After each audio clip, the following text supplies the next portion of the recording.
Hello everyone, welcome back to Edemy. Today we will do the wrap up of Unit 11 and I am your teacher. My name is Panjanit. So in Unit 11 we have learned something related to modal verbs of probability. So the first things that we will look at is we will look at the forms of modal verb of probability. We have three forms. We have present form, we have past form, and we have continuous form. So let's examine the present form. In the present form, we have subject plus modal verbs such as must, can't, may, might, and could, plus verb, plus be, and plus object. So here's I want to explain more. Can't is the negative of must. So if you want to use may, might, and could as a negative form or negative sentence, you can just plus it not. You plus it with not. Like can be may not, might not, or could not. So I will give you one example. I choose to give you example with must. For example, after running all day, you must be tired. So in here you can see that you have subject, you have modal verb must, you have be, and plus adjective as an object. So here is the present forms of modal verb of probability. So let's look at the past form. In the past form, we have subject plus must, can't, may, might, and could plus past participle. So it's the same to the present form. If you want to use may, might, and could as a negative sentence, you can plus not. Okay, and past participle here it's equal have plus verb 3. So let's look at the example.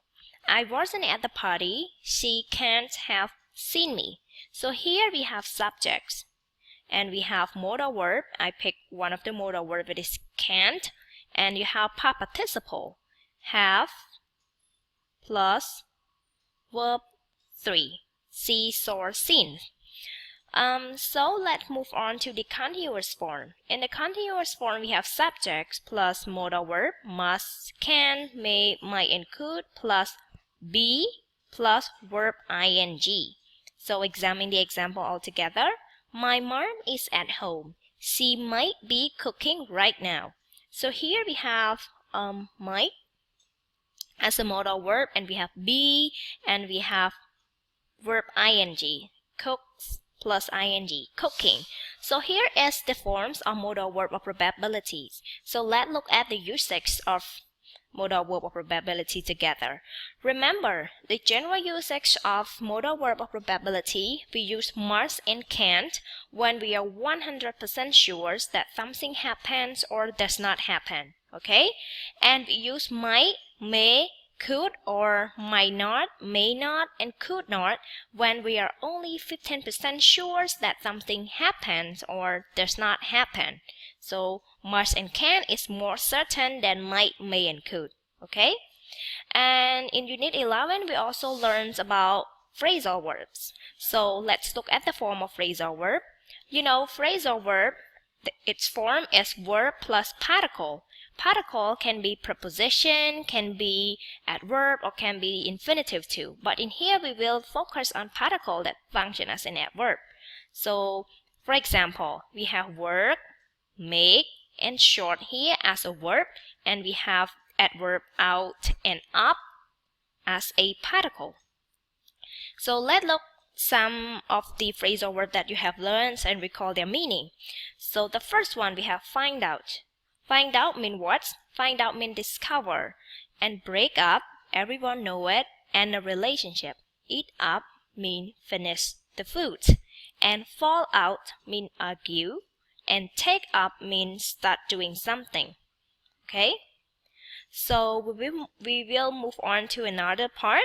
And we also learned about adverbs expressing attitude in Unit 11. So let's look at the position of the adverb. You know, adverb can be in front of a sentence. For example, presumably he's going to complain. So the word presumably can be in front of the sentence and it functions as an adverb. So adverb can be in front of the sentence. And adverb can also be in the middle of the sentence. But you remember we divide into two cases. If it is used with a verb, then adverb stay in front of verb. So adverb plus verb. But if adverb is used with a verb to be, then it stays behind the verb to be. So you have verb to be and you have adverb. Okay? So let's also recall some of the adverbs that you have learned. So the first one, apparently. Apparently is used when you are not sure or not certain about something. You do not have evidence about it, you're just saying. Then we use apparently. So the word really, with a question mark here, is used to express surprise. It's used to express when you are surprised to certain information. And the word hopefully. Hopefully is used to express something that you would like to happen, because hope here means sangkham, right? So hopefully it means that you want something to happen, you would like something to happen, so you use hopefully. So personally, we have the word person, personal. It means towar kluon. So personally is used when you want to express your own ideas. The word actually here is used when you want to talk about fact, something that is true or something that is the fact, so you use actually.